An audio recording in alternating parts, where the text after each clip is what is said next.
پەیامی کۆنگرەی هەژدەی کۆمەڵە بۆ بنەماڵەی گیانبەختکردووان. بنەماڵە سەربەرزەکانی گیانبەختکردوانی ناوڕیزەکانی کۆمەڵە ڕێکخراوی کوردستانی حیزبی کۆمونیستی ئێران. کۆنگرەی هەژدەی کۆمەڵە درودی بێپایانی خۆی ئاراستەی ئێوە بنەماڵە ئازیز و سەربەرزەکانی گیانبەختکردوانی ناوڕیزەکانی کۆمەڵە ڕێکخراوی کوردستانی حیزبی کۆمونیستی ئێران دەکات.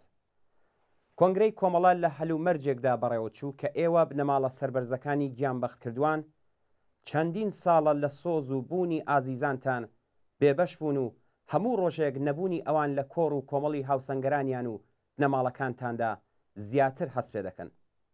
ئەو ئازیزانەی کە لە سیاچاڵەکانی کۆماری ئیسلامی و لە خەباتی چەکداری کوردستان و ڕێگاکانی تری خەبات و تێکۆشان گیانی ئازیزیان لە پێناو ئامانجی بەرزی سۆسیالیزمدا بەخت کرد.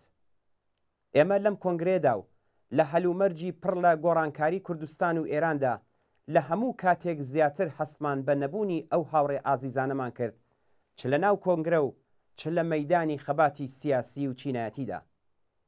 کۆنگرەی هەژدەی کۆمەڵە بە ئیرادەیەکی پتە و یەکگرتوانە لەسەر درێژەدان بە ڕێباز و ئامانجی هاوڕێیانی ئازیزی گیانبەخت کردو وەک پێزانینێک بۆ مێژووی پڕ لە فیداکاری و ئەو تێکۆشەرە کۆمونیستانە هەتا بەدی هاتنی ئەو ئامانجەی کە ئەو ئازیزانە گیانیان لە پێناویدا بەخت کرد پێداگری کردەوە.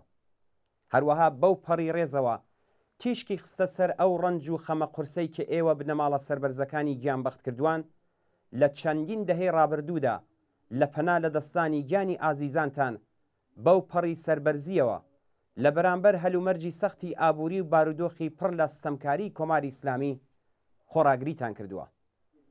بەرز و بەڕێز بێت یادی ئازیزی گیانبەختکردوانی ڕێگای ئازادی و سۆسیالیزم، بژی ئازادی، بەرابەری، حکوومەتی کرێکاری.